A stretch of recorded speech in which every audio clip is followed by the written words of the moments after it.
Imagine an orchestra conductor, right? But instead of guiding violins and cellos, they're directing multi-million-dollar fighter jets, vintage warbirds, ground-based pyrotechnics, and a team of skydivers, all moving at literally hundreds of miles per hour.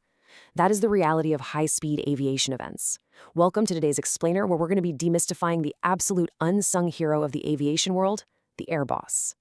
When you're standing on the tarmac, staring up at the sky as a military jet breaks the sound barrier, and suddenly a massive wall of fire erupts on the runway right in front of you, well, it feels like pure, exhilarating chaos. But take a second to really think about it. Who is actually in charge of making sure that highly choreographed spectacle doesn't, turn into a complete catastrophe? Who is actually controlling all that airspace?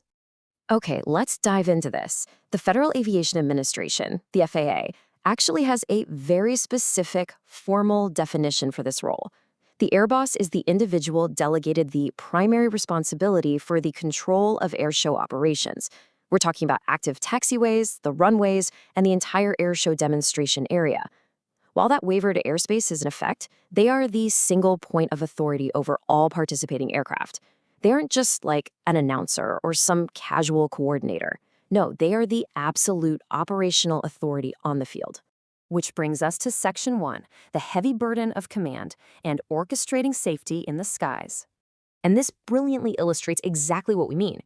Before a single engine even turns, the Airboss leads the mandatory daily participant safety briefing. And hey, if a pilot misses this, they do not fly, period. End of story.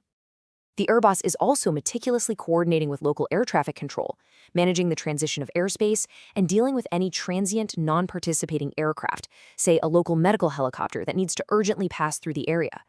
They establish and brief the emergency response plans, and most importantly, they hold the absolute authority to immediately terminate any performance they deem unsafe.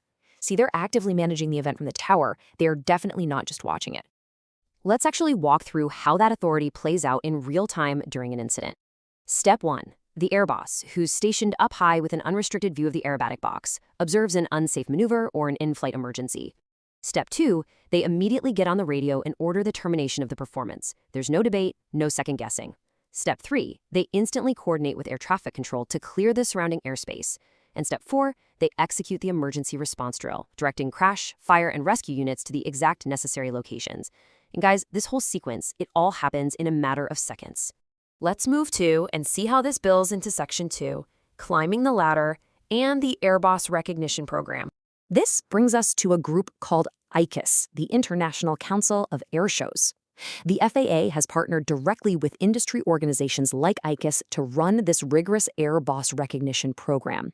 Essentially, ICAS is responsible for evaluating candidates and formally recommending them to the FAA for a letter of authorization. And it's only with that official, hard-earned FAA letter that you can legally act as an Airboss. Now, what's really interesting about this slide is the escalating complexity of this certification. It's like a ladder. You start off as a basic Airboss, authorized for small shows with maybe 5 acts, no military jets, and that requires 3 show day credits. Then you step up to a standard Airboss, requiring 6 credits and some advanced coursework. But if you want to handle complex shows, events featuring sanctioned military jet teams like the Blue Angels or the Thunderbirds, you must achieve recognized Airboss status. This requires a minimum of 8 show day credits, specific experience working with tactical jets, and passing a seriously grueling in-person evaluation by a certified evaluator. The margins of error with military jets are just so tiny, they absolutely require elite oversight. And that brings us to our final section, the ultimate authority on safety and the real ethical weight of the role. So the crucial point is this completely uncompromising code of ethics. An Airboss has to put pilot, participant, and spectator safety ahead of absolutely all other considerations. Not the show's schedule, not the entertainment value, safety, period.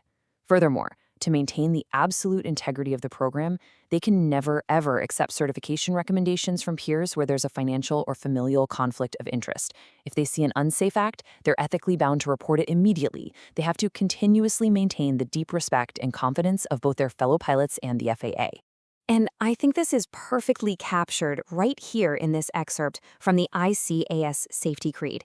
It says, "I shall remember first and foremost that spectators place their trust and well-being in my mature judgment and professional actions." Wow, that is an incredible weight to carry, isn't it? Families sit on the grass, looking up at the sky, just implicitly trusting that the person on the radio has the maturity, the intense focus, and the courage to keep them entirely safe. Which leaves us with this final thought. The next time you're standing out there on a flight line, feeling the rumble of those jet engines right in your chest, and just marveling at the literally impossible physics happening above you, take a quick second to look away from the aircraft. Look up at the control tower, because now you know exactly who's orchestrating all that chaos and the invisible, unwavering safety net they're providing for every single person on the ground. Thanks so much for joining me for this explainer.